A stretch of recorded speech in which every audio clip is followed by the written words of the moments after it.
Let us consider how to stir up one another to love and good works. This is the calling of every believer and the heartbeat of this podcast. You're listening to Let Us Consider, where we turn to the Bible, theology, and the life of the church to strengthen our faith and encourage one another in Christ. Today we come to episode 50 of our Reading Through the Bible program. This is Thursday, February 19th, 2026, and we are beginning in Numbers 18. I am reading out of the New American Standard Bible. So the Lord said to Aaron, "You and your sons and your father's household with you shall bear the guilt in connection with the sanctuary, and you and your sons with you shall bear the guilt in connection with your priesthood. But bring with you also your brothers, the tribe of Levi, the tribe of your father, that they may be joined with you and serve you, while you and your sons with you are before the tent of the testimony. And they shall thus attend to your obligation, and the obligation of all the tent. But they shall not come near to the furnishings of the sanctuary and the altar, or both they and you will die. They shall be joined with you and attend to the obligations of the tent of meeting for all the service of the tent, but an outsider may not come near you. So you shall attend to the obligations of the sanctuary and the obligations of the altar, so that there will no longer be wrath on the sons of Israel. Behold, I myself have taken your fellow Levites from among the sons of Israel. They are a gift to you, dedicated to the Lord to perform the service for the tent of meeting. But you and your sons with you shall attend to your priesthood for everything concerning the altar and inside the veil, and you are to perform service. I am giving you the priesthood as a bestowed service, but the outsider who comes near shall be put to death." Then the Lord spoke to Aaron, "Now, behold, I myself have given you charge of my offerings. Even all the holy gifts of the sons of Israel I have given them to you as a portion, and to your sons as a perpetual allotment. This shall be yours from the most holy gifts reserved from the fire. Every offspring of theirs, even every grain offering and every sin offering and every guilt offering, which they shall render to me, shall be most holy for you and for your sons. As the most holy gifts you shall eat it. Every male shall eat it. It shall be holy to you.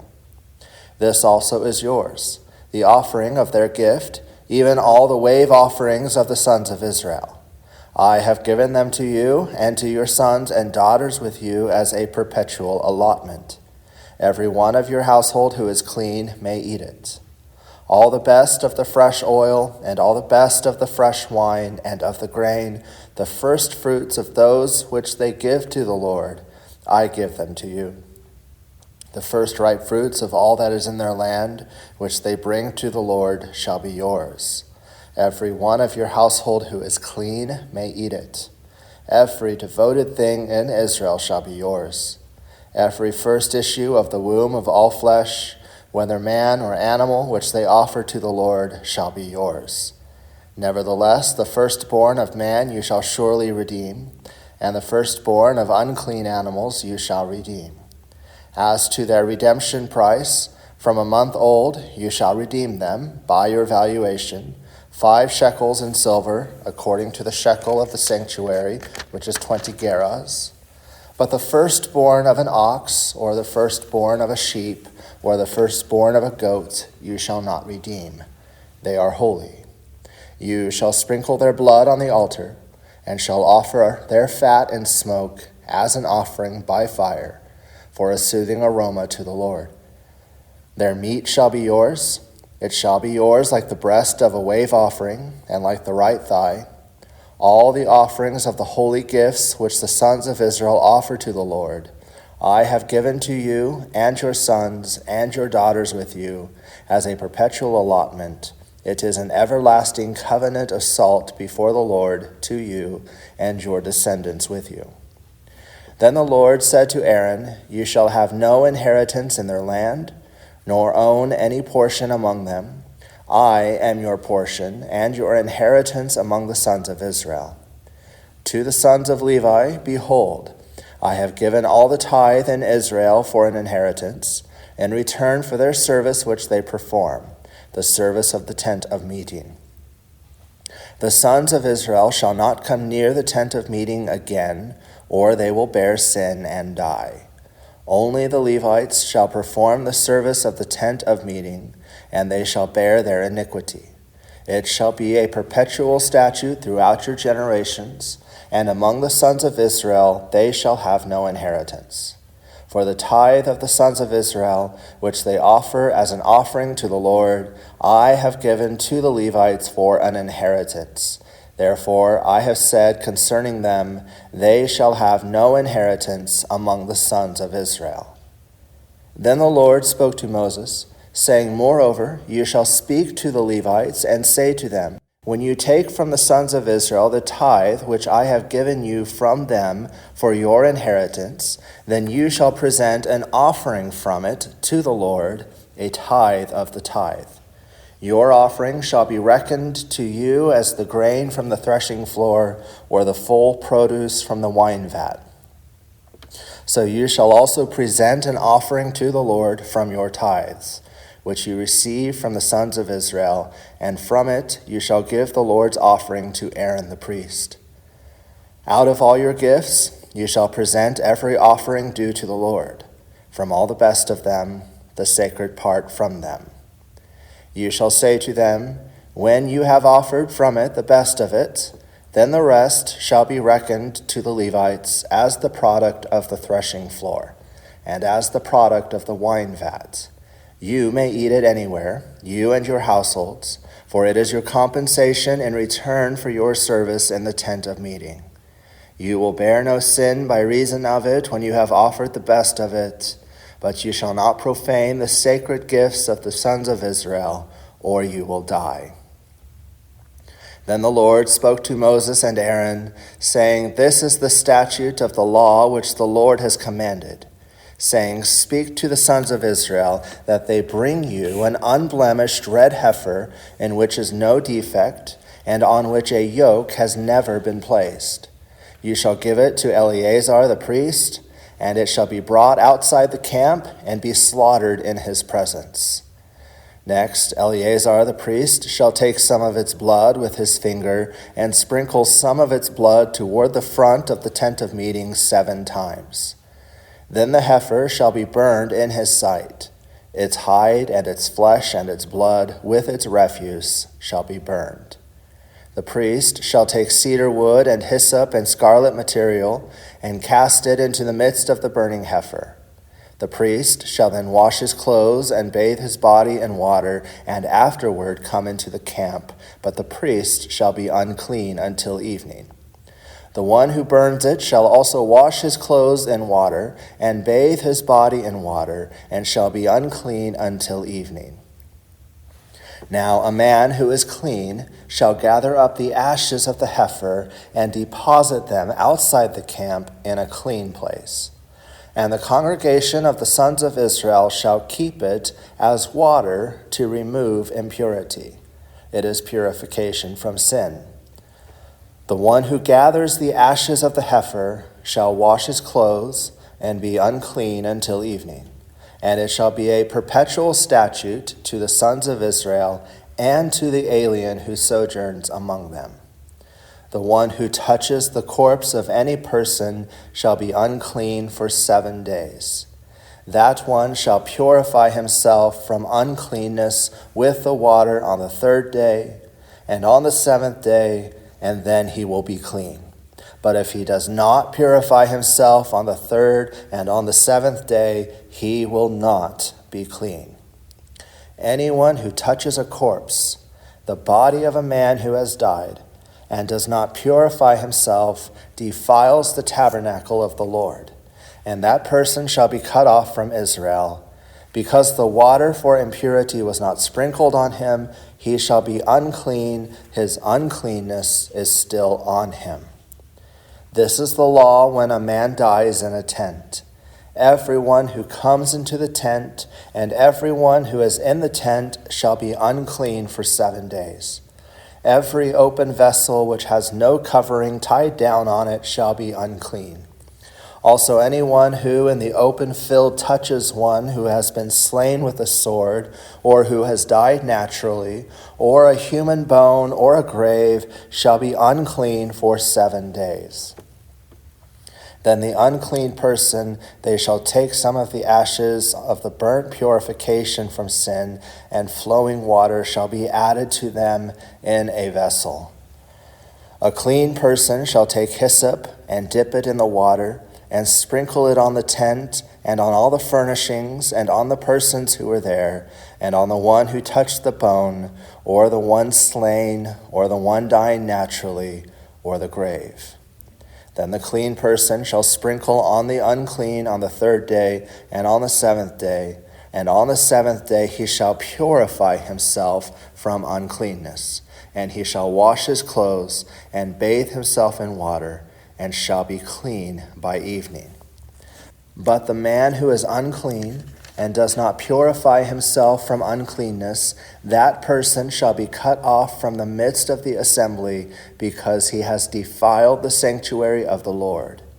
For the water for impurity has not been sprinkled on him.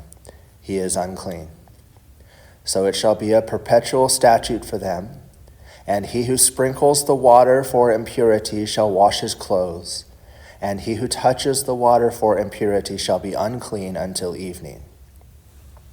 Furthermore, anything that the unclean person touches shall be unclean, and the person who touches it shall be unclean until evening. Then the sons of Israel, the whole congregation, came to the wilderness of Zin in the 1st month. And the people stayed at Kadesh. Now Miriam died there and was buried there. There was no water for the congregation, and they assembled themselves against Moses and Aaron. The people thus contended with Moses and spoke, saying, "If only we had perished when our brothers perished before the Lord. Why then have you brought the Lord's assembly into this wilderness for us and our beasts to die here? Why have you made us come up from Egypt to bring us into this wretched place? It is not a place of grain or figs or vines or pomegranates, nor is there water to drink." Then Moses and Aaron came in from the presence of the assembly to the doorway of the tent of meeting and fell on their faces. Then the glory of the Lord appeared to them, and the Lord spoke to Moses, saying, "Take the rod, and you and your brother Aaron assemble the congregation and speak to the rock before their eyes, that it may yield its water. You shall thus bring forth water for them out of the rock, and let the congregation and their beasts drink." So Moses took the rod from before the Lord, just as he had commanded him. And Moses and Aaron gathered the assembly before the rock, and he said to them, "Listen now, you rebels. Shall we bring forth water for you out of this rock?" Then Moses lifted up his hand and struck the rock twice with his rod, and water came forth abundantly, and the congregation and their beasts drank. But the Lord said to Moses and Aaron, "Because you have not believed me, to treat me as holy in the sight of the sons of Israel, therefore you shall not bring this assembly into the land which I have given them."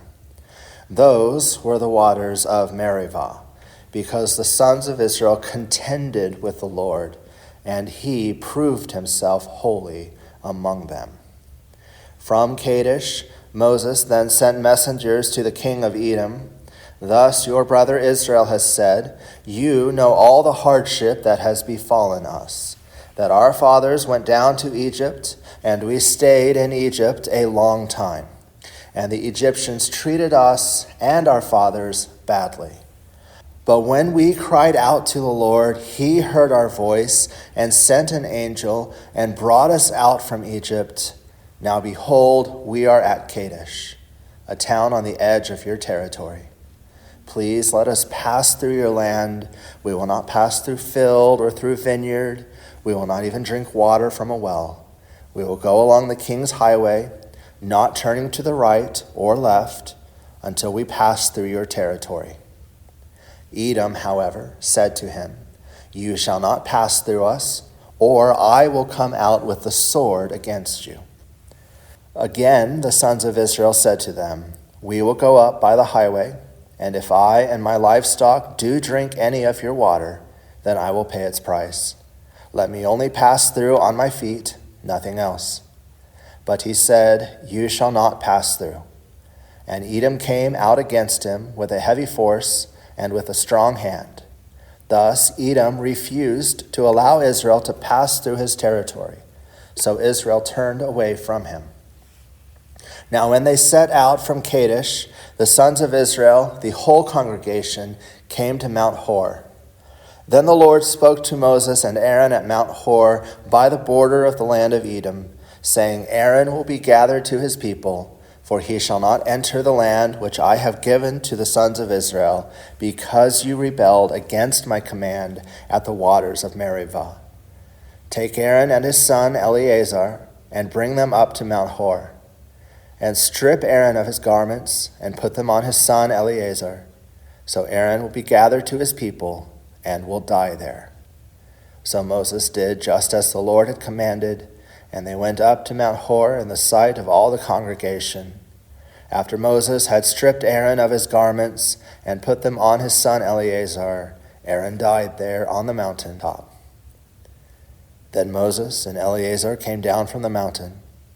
When all the congregation saw that Aaron had died, all the house of Israel wept for Aaron 30 days. Psalm 36, for the choir director, a psalm of David, the servant of the Lord.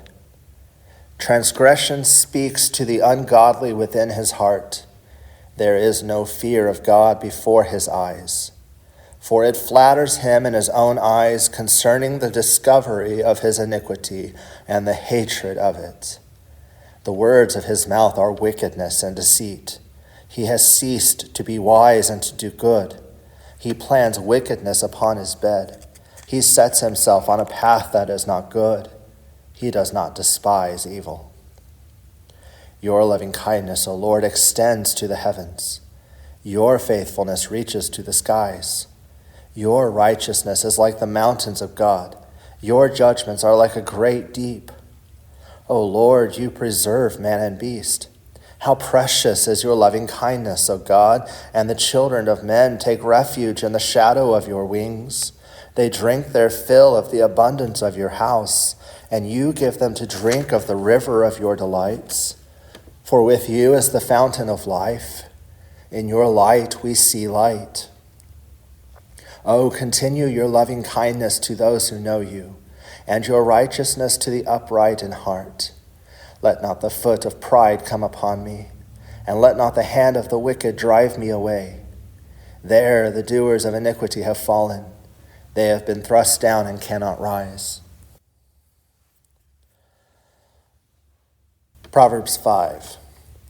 My son, give attention to my wisdom. Incline your ear to my understanding, that you may observe discretion, and your lips may reserve knowledge.